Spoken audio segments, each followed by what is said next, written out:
আসসালামু আলাইকুম। এলোমেলো ভর দুপুরবেলা আমার ব্লগ ভিডিওতে সবাইকে স্বাগতম।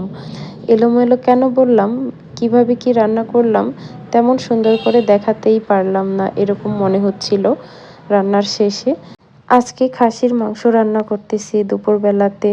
ভালো করে পেঁয়াজটাকে বাদামি করে তার ভিতর রসুন বাটা, আদা বাটা, জিরা বাটা দিয়ে তারপর হলুদ গুঁড়ো, ধনিয়া গুঁড়ো, লাল মরিচের গুঁড়ো সব একসঙ্গে দিয়ে ভালো করে কষিয়ে নিয়েছি। তারপর ভালো করে ধুয়ে রাখা মাংসগুলো আমি দিয়ে দিচ্ছি। আমরা মাংসগুলো একটু ছোট ছোট করেই পিস করি, এতে মাংসটা সেদ্ধ হয় তাড়াতাড়ি। তবে আমি তো প্রেসার কুকারেই সব সময় রান্না করি, মাঝে মাঝে হয়তো মাটির চুলায়ও রান্না করা হয়। তবে আজকে প্রেসার কুকারেই রান্না করব, কিন্তু তার আগে মাঝারি সাইজের একটি হাঁড়িতে মাংসগুলোকে ভালো করে কষিয়ে নিচ্ছি ঢাকনা দিয়ে ঢেকে। এখন আমি ভালো করে মাংসটাকে কষিয়ে নিব। তারপর আমি প্রেসার কুকারে এটা সেদ্ধ হতে কয়েকটা সিটি দিয়ে নিব, ব্যাস আমার মাংস রান্নাটা হয়ে যাবে। আগে তো আমি অনেক বেশি ব্লগ ভিডিও ছাড়তাম, কুকিং ব্লগ ভিডিও, যেগুলো আপনারা সব সময় আমার পেজে দেখে থাকতেন। এখন হয়তো ছোট ছোট ক্লিক নিয়ে রিলস ছাড়া হয়, তেমনভাবে ভিডিও ব্লগ ভিডিও ছাড়াই হয় না। ডেইলি রান্নার ব্লগ ভিডিওগুলো কম ছাড়া হয়, আসলে সময়ের অভাবে সব কিছু পেরে উঠতে পারি না। যাই হোক, দেখেন কি সুন্দর করে কষানো হয়ে গিয়েছে।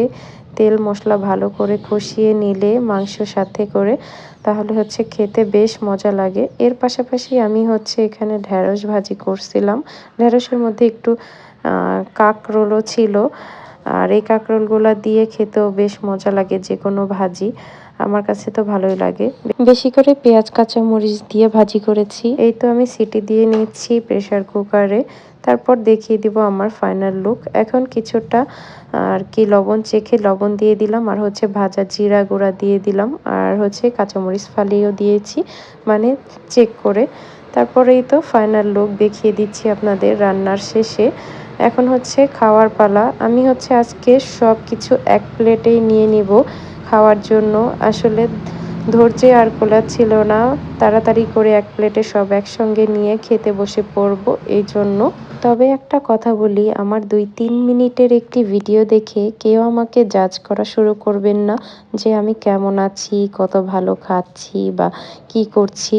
আসলে ব্যাক ক্যামেরায় কেমন আছি মহান আল্লাহ তাআলাই ভালো জানেন। তবে সব শেষে বলবো আলহামদুলিল্লাহ অনেক ভালো আছি। এতে কেউ নজর দেবেন না, পারলে মাশাআল্লাহ এবং আলহামদুলিল্লাহ বলবেন। অন্যের খুশিতে যারা খুশি হন তাদের প্রতি মহান আল্লাহ তাআলা নিজে খুশি হন।